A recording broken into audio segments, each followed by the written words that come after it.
Just what is in my backcountry fishing kit? Well, today we're going to find out.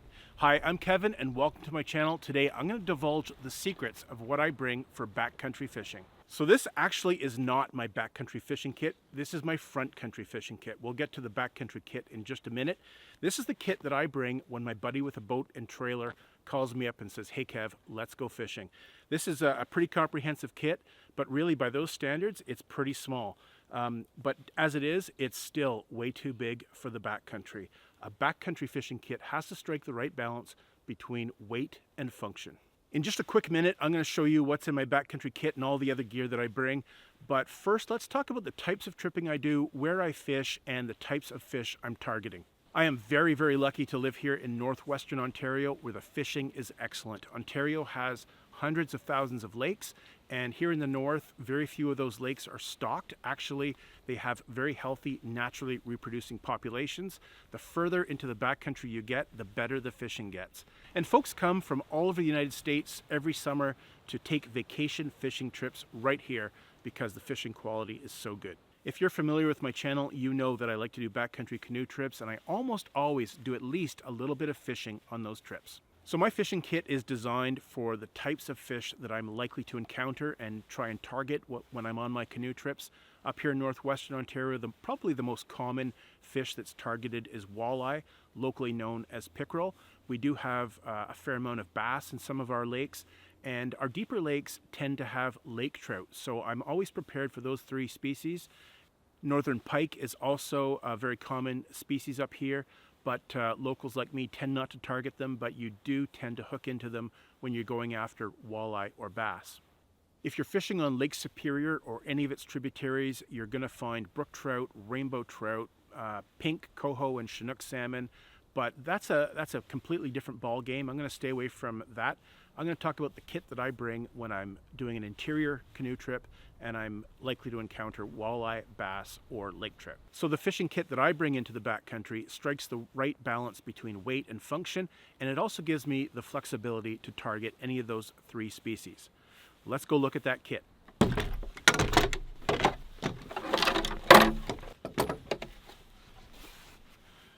All right, so this is all the gear that I pick from when I go on a backcountry trip. I don't bring all of this, but this is my total kit, and I scale it down when I go on a trip. I've got rods and rod cases, I've got a net, I've got some rod holders.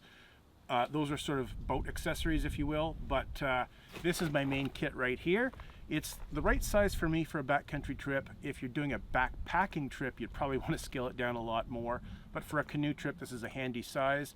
I make sure that everything I bring for fishing, other than the bigger stuff, fits inside of here. It's really handy to pack this away in my barrel or my canoe pack. And if I'm going out in the boat without my camping gear, it's nice to have everything in one place, and I'll throw my lunch or some snacks in there as well. This is actually an old Ostrom Outdoors fanny pack. They don't make these anymore. That's unfortunate because it's just the right size and it's very durable for this type of purpose. Let's get into this. First up, let's talk about fishing reels. I've got two in here. On a backcountry trip, I'm only going to bring one reel. I'm probably going to choose one of these. I've got a whole bunch of reels, but these have kind of become my favorites. They're both medium quality reels. These are both made by Abu Garcia. There's a bunch of other brands out there. Pfluger's another popular brand. I kind of like both these. This one's a little bit lighter and smaller. This one's a little bit bigger, and it has some more features. It's old school. It's got a bail that can be triggered by your finger, which I like. That's not common anymore. And it also has a removable spool, which is nice because you can switch spools with different weights of line in different situations. This one is lacking those features.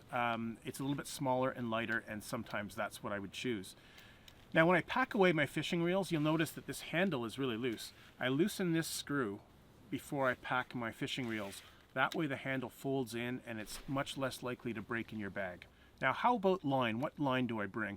I tend to bring a braided line, a very heavy braided line, usually 20 to 25 pound test, and then I have a leader on that. I'll have a fluorocarbon leader, which is probably going to be 10 or 15 pounds, something lighter, so that if the line breaks, it's the leader that breaks and not my main line. And because my leader could break, I'm going to bring a spool of backup fluorocarbon line to retie a leader onto that main line. What else is in here? Well, if you're going to catch fish for supper, you're going to need to clean that fish. So I've got this really nice fishing knife. This is a heli fishing knife my wife gave me for Christmas a few years ago. It's an excellent blade. And with that, I have a cut-proof glove. It helps me hold the fish, and it's cut resistant. I'm not going to cut my hand with this knife, even though it's very sharp, and that just reduces the chance of having accidents in the backcountry. It's bad enough having an accident. You certainly don't want to have an accident in the backcountry. To keep the knife sharp, I have a little knife sharpener. What else have I got? I got a bunch of tools, and these are all to help me remove hooks from fish. Always bring a set of needle nose pliers. That helps you grab that hook if it's in the fish's mouth, pull it out. And I've got these are jaw spreaders. These are just super handy when you catch a pike and you want to remove the hook. Pike have a lot of teeth in their mouth, and it can be very dangerous to remove the hook. So what you do is you insert this into the fish's mouth, you twist it, release the clamp, and this spring forces the fish's mouth open so that you can easily work safely to get the hook out. You just simply reclamp it and pull it out of the fish's mouth, and you're good to go. And I've got these as well. This is a pair of hemostats. They're kind of like pliers, only they clamp. They've got this mouth part here, and I can close the handle part and it clamps in place. I don't need to keep pressure on the handles. I can grab this and remove the hook. Sometimes this is more handy than pliers. Sometimes the pliers are the better tool. It's actually kind of nice to have both. Okay, let's get into the tackle box. This is the fun part of this, I think. So this is my tackle box. I make sure that all my tackle fits into this one little box. Again, it's about balance, and this is the right size for me. Inside of here, I have enough gear that I can target any of those species, walleye, bass, or lake trout. So on this side of my tackle box, I've got a combination of Rapala lures and lead-weighted jigs. Lead-weighted jigs are probably the most common way to target walleye here in northwestern Ontario. That's what most people use. You can jig these from a non-moving boat. You can cast and retrieve these. You can do a variety of presentations. Super common. I've got a variety of colors and sizes. Probably the most effective color for walleye is chartreuse or green. So I certainly have some of those. I find white is also very effective, and occasionally I'll try an orange one if the other two aren't working. I've got a couple of sizes here. I tend to use these larger ones later in the season when you're trying to get the line down deep. A smaller jig is certainly going to sink as well as a heavier one, but the presentation will be a little bit better in deeper water with a heavier one. So in the spring, I'll tend to use a lighter, smaller jig head. Later in the summer, when the fish are down deeper, I'll use a larger jig head. Now, you wouldn't want to fish with just a naked jig. You're going to want to put a bait on it. A naked jig has worked for me in the past, but usually you put a bait on it. A lot of people use live bait, but that's not going to work in the backcountry. So I bring these plastic rubber baits. This is a scented bait. This is a Mr. Twister, very popular brand. It's got this soft body and this cool tail that creates a unique presentation that fish like. So I'm going to bring those baits in a separate bag, and I've learned to cut down and bring just one or two baits. This is a white bait. That's what I usually bring. Sometimes I'll bring two different sizes. But regardless of what I bring, I'm going to put them in a scent-proof bag just to minimize the interest from bears. Now, these jig heads, when they're manufactured, are painted, and the little hole where you attach your fishing line often gets painted over. So I also bring this little tool that effectively punches a hole through that paint so you can get your line through it. So the rest of my lures on this side of the tackle box are Rapala lures. I love Rapala lures. They're very effective. And this is the one lure that I have that targets one species of fish. You can probably catch other fish on it, but this is excellent for northern pike. This is a rattling Rapala. It makes noise in the water. And pike are very aggressive and very territorial, and they'll bite this out of pure aggression. I don't often target pike, so I just bring this one lure, and I've modified it to make it easier to release the fish. I've removed the front hook altogether, and I've bent the barbs back on the rear hook so that the hook pops out of the pike's mouth much more easily, and they're easier to release. The rest of my Rapala lures are designed to target walleye or bass, and sometimes lake trout will bite them as well. I've got a variety of sizes. I've got some large ones like this. I've got some smaller ones. And these are the two color patterns I really like, the silver with a black top. And I also like this tiger pattern or perch pattern. I find that really, really good for bass. But both species will bite either colors. And on this side of my tackle box, I've got two other styles of lures. These are paddle tails. I never used to use these, but John from Lost Lakes, he's got an excellent YouTube channel that features a lot of fishing. And he's had great success with these, and I've started using them and have also had great success. These are great for walleye. They've got a jig head just like the lead-weighted jigs. It's a little bit lighter jig head, and they've got this soft body with this really interesting paddle tail on the back, and it creates a vibration, and I find them very, very effective for walleye. You can troll with these, you can jig them, you can cast and retrieve these. These are just great for walleye. And I've got a couple colors. Sometimes I like this muted brown, and sometimes I use this spicy green color. Both work fine, both catch a lot of fish. And the last style of lures that I bring are spoons, and these are great for lake trout. I bring a variety of sizes and colors, but I only usually bring 3 or 4 lures. Tend not to lose them with lake trout. I really like pink lures. I've had a lot of success with those. My daughters, when they were younger, would always say, "Dad, use the pink one. Use the really shiny one." So a pink daredevil, and whatever this one's called, it's got pink spots and it's got these cool little flashy bits. I find those to be the best lures for lake trout. If those aren't working, I might switch to a blue and silver little Cleo, or I sometimes bring a Williams wobbler as well. Now, early in the season, lake trout can be up really high in the water.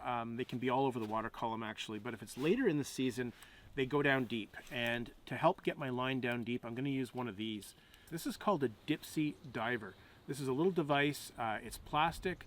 It's got a little bit of a weight in the front. You'll notice that it sits on a bit of an angle.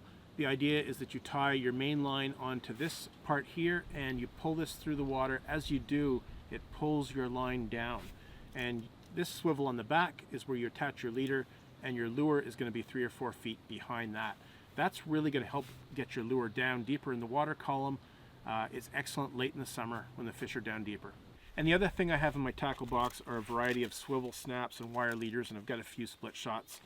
And the last thing in my kit is a little tape measure, which if there's size regulations where you are, this is great to verify the length of fish. Now, if I'm fishing in the backcountry, I almost always bring a fishing net. It helps you handle the fish more gently and release them with more success if you're not going to keep the fish. This one has a rubber mesh, which is just excellent. The string mesh nets tend to abrade on the fish's skin, and it can cause them problems later on. So this is ideal. It's a nice small size. Even a larger fish can curl up in there carefully, and you can handle it with more care. Now, these are my rod cases. I almost always use a rod case. Not everybody does. You don't have to use these. I like them because I'm pretty hard on my stuff. I'm known for stepping on my rods or putting heavy gear down on them at a portage, and so this protects my rod and ensures that it's going to be safe. That's a nice medium action rod there. That's the kind of thing I bring on most of my trips. That's a 2-piece, and I can put 2 or even 3 rods in here if I'm going with somebody else. And my other rod case is homemade. This is really nice on a solo trip because it's small, it's easy to pack. This is made out of 2-inch PVC pipe, and if you look around in the hardware store, you can find these pipe caps. They're snug. Sometimes they're a little tight to get off, but a little bit of force and they come off. And inside of here, I have a 4-piece rod, which is really handy in the backcountry. It's light, compact, it's a good system. And the last bit of kit I'm going to talk about is something I'm not completely sold on. These are both rod holders. They're designed to clamp onto the side of your boat and hold your rod in place. This one's got a lot of options to hold it in different angles or fold out of the way. I'm not sold on these because they're heavy, and I tend to be able to hold a rod as I'm paddling between my legs. I control just fine. It's not uncomfortable, so I question the weight. It's just one more bit of gear, and having to fold this out of the way if I'm doing portages and stuff is a bit of an issue. So I'm not completely sold on rod holders, but this older one I have gives me a few ideas. It's not as good as the other one. It's got a clamp here that doesn't work quite as well as the other one, but because it's more simplified, it gives me the idea of maybe I could just take this apart and mount this part of it onto my canoe, either temporarily or permanently, drill a hole through my thwart or the gunnel, and try it that way. I don't know, maybe next year I'll experiment a little bit with that idea. All right, so that is my backcountry fishing kit. That's what works for me. You may have other ideas. If you do, please share them below. Thanks for watching, guys. I hope you enjoyed the video. I hope you got something out of it. If you did, please hit like, share, and subscribe. As always, have a great day, and I'll see you in the next one.